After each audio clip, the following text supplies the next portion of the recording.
വാർത്തകൾ വിശദമായി.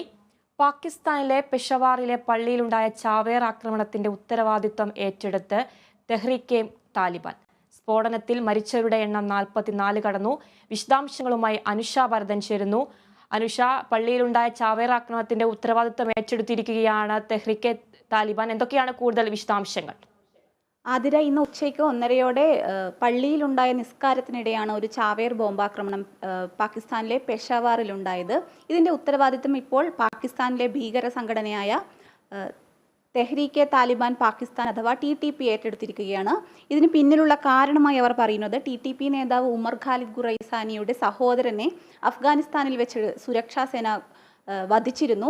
ഇതിന്റെ പ്രതികാരമായാണ് പാകിസ്ഥാനിൽ ഈ പെഷവാറിൽ ഇവർ ഇത്തരത്തിലൊരു ഭീകരാക്രമണം നടത്തിയത് എന്നാണ് ഈ തെഹ്രീക്കെ താലിബാന്റെ വിശദീകരണം. ഇതാദ്യമായല്ല പെഷവാറിലും പാകിസ്ഥാനിലും ഈ ഭീകര സംഘടന ഇത്തരത്തിലുള്ള ചാവേർ ബോംബാക്രമണങ്ങളും സ്ഫോടനങ്ങളും നടത്തുന്നത്. ഓർമ്മയുണ്ടെങ്കിൽ നമ്മുടെ ഓർമ്മകളിൽ ഇപ്പോഴുമുണ്ട്, 2013 TTP ഒരു ആർമി സ്കൂളിൽ ഒരു സ്ഫോടനം നടത്തുകയും അതിൽ 150-ലേറെ പേർ കൊല്ലപ്പെടുകയും ഈ 150 പേർ കൊല്ലപ്പെട്ട 150 പേരിൽ 131 പേർ കുട്ടികളായിരുന്നു.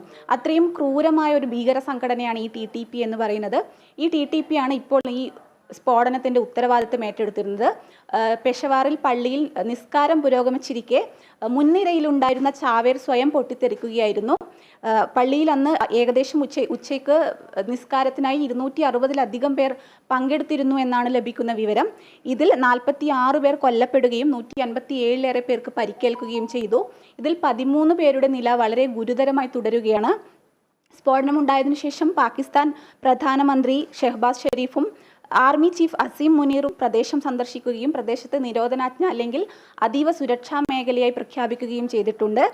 ഈ പരിക്കേറ്റവരെല്ലാം അപ്പോൾ തന്നെ സമീപത്തുള്ള ലേഡി റീഡിംഗ് ഹോസ്പിറ്റലിൽ പ്രവേശിപ്പിക്കുകയായിരുന്നു. നിലവിൽ പാകിസ്ഥാനെ സംരക്ഷിക്കുന്നവർക്കെതിരെയാണ് ഇത്തരത്തിൽ ഈ താലിബാനെ പോലുള്ള ഭീകര സംഘടനകൾ പ്രവർത്തിക്കുന്നതെന്നും ഇസ്ലാമിൽ ഇത്തരത്തിലൊരു ഭീകരാക്രമണത്തെക്കുറിച്ചോ അല്ലെങ്കിൽ ഇത്തരത്തിലുള്ള ഒരു ക്രൂരതയെക്കുറിച്ചോ ഇസ്ലാമിൽ പറയുന്നില്ല എന്നും ഇത് ഇസ്ലാമിന് വേണ്ടിയുള്ള സ്ഫോടനമല്ല, പാകിസ്ഥാനെതിരെയുള്ള സ്ഫോടനമാണെന്നാണ് പ്രധാനമന്ത്രി പ്രതികരിച്ചിരുന്നത്. ആതിര.